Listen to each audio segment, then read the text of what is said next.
Masiglang umaga po sa ating lahat mga kaibigan. Sumasa inyo ang palatuntunang CMN Pilipinas, napapakinggan live nationwide via satellite at sa mga himpilan ng radyo ng Catholic Media Network sa iba't ibang lalawigan sa ating bansa. Araw po ngayon ng Huwebes, ika-13 araw sa buwan ng Marso.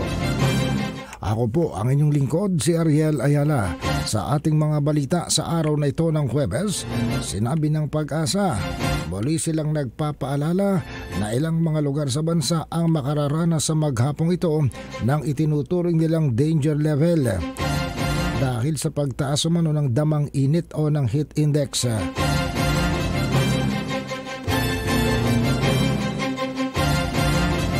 Ayon sa Pag-asa, sa kanilang weather forecast, March 13, aabot hanggang 44 to 45 degrees Celsius ang heat index.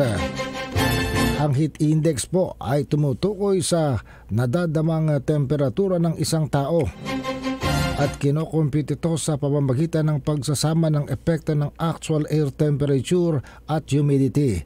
Pag sinabing heat index, hindi po ito ang aktual na air temperature na nasusukat ng thermometer. Sinabi ng Pag-asa na sila ay nagbibigay ng extreme caution sa Metro Manila at ilang bahagi ng bansa kung saan ang heat index ay inaasang maglalaro sa pagitan ng 31 at 41 degrees Celsius. Samantala,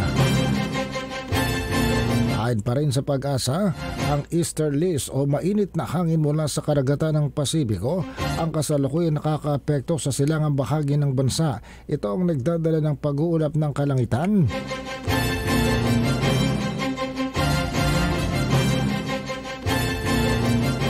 at kalat-kalat na pag-ulan, pagkulog at pagkidlat sa Eastern Samar.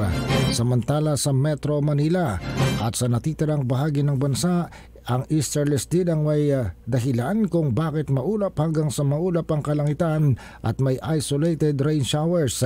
Samantala sa Batanes, ito lang ang bahagi ng bansa na naapektuhan pa ng northeast monsoon o amihan o hanging malamig.